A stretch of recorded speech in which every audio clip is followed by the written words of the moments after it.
I'm Kaylee, and this is my TBR for Victober this year.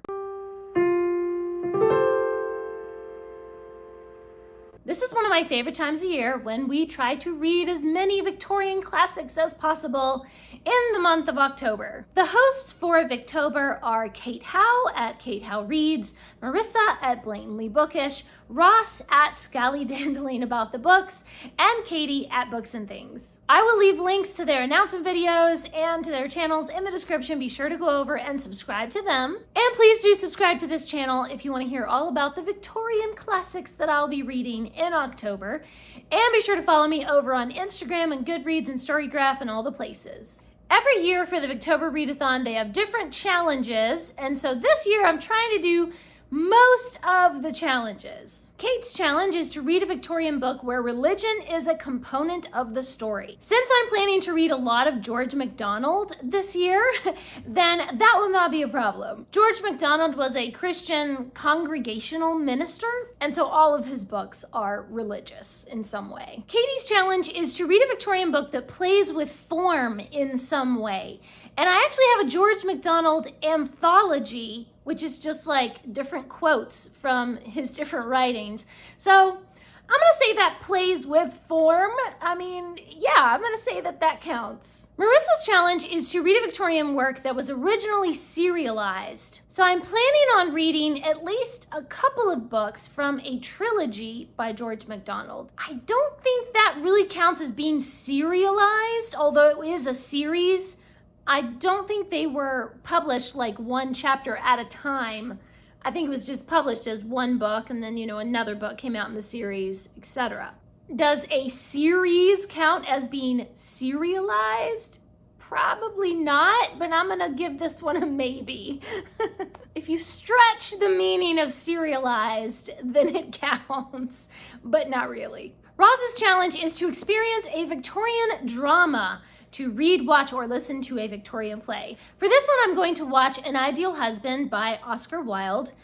I found a video of Jeremy Brett in An Ideal Husband from 1969. And then the group challenge is in honor of both Jennifer Brooks and Alice in the Giant Bookshelf, who both passed away this past year. So you can read a Victorian work by Wilkie Collins and or by Sir Arthur Conan Doyle. So for this, I'm sort of doing like, not quite the challenge, but like challenge adjacent.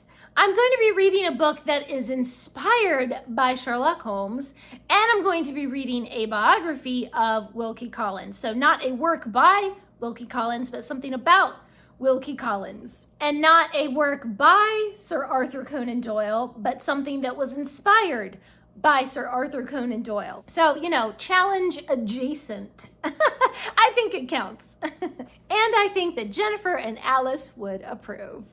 So those are the challenges. Let's actually get into the TBR. I'm going to be reading C.S. Lewis's anthology of George MacDonald quotes. I've actually already started reading this. I've been reading it like, one little quote each day for several months, for quite a while, and down to just the last few pages, actually. But I'm going to be finishing this up in October. I've been really enjoying it, and some of these little quotes just really make you think from a different perspective about your life, about Christianity, about your soul. So I've been enjoying these quite a lot and look forward to reading more in October. I'm going to be reading Thomas Wingfold Curate. This was published in 1876 by George MacDonald. So I've actually already read a watered down edited version of this called The Curate's Awakening. This was edited and published by Bethany House Publishing, I think. But I believe it has been condensed quite a lot, and it's been like 20 years since I read it. So I was like, you know what? It's time to go back and really read the actual book that has not been edited down. So I'm looking forward to reading that one. Depending on how all my other reading goes, then I might go ahead and read the second book in the series, Paul Faber, Surgeon. This one was published in 1879. And Bethany House also edited and condensed this one down into The Lady's Confession. And I think I read that one back in the day as well. I don't really remember that one. So actually, I'm not sure if I ever read it or not. But regardless, I'm wanting to read the actual original words. There is a third book in this series called There and Back, which was published in 1891, but I don't particularly have that on my TBR for this October. I might just save it for later on in the year or next year. Or I might get super excited and really be enjoying this trilogy and just continue on. I'm not really sure what I'm gonna do. We'll just kind of see how it goes. And I have a book by Daniel Poole, Dickens' Fur Coat and Charlotte's Unanswered Letters, Rose and Romances of England's Great Victorian Novelists.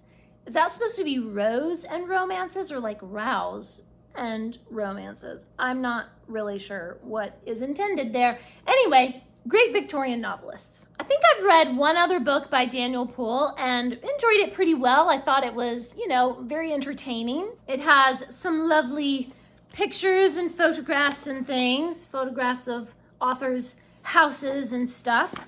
So I'm really excited to dive in with this one as well. Then I have a biography of Wilkie Collins. This is by Peter Ackroyd. I love Wilkie Collins's work, but I realized I don't really know very much about the author himself, so this should be pretty interesting to dive into. And there are some lovely photographs in the middle of this one as well, so that will be really interesting. And then for the Sir Arthur Conan Doyle adjacent book, I'm going to be reading A Study in Charlotte. So this is about Charlotte Holmes, who is like a great-great-great-great-great-granddaughter of Sherlock Holmes. I have had this on my TBR for years, and I'm finally going to get around to reading it. That is my TBR for Victober. Please leave me a comment and let me know, what are you planning to read? What Victorian classics and Victorian adjacent other things are you planning on reading or watching or listening to in October? Thanks for watching. Please subscribe, and remember, the right book in the right hands at the right time can change the world.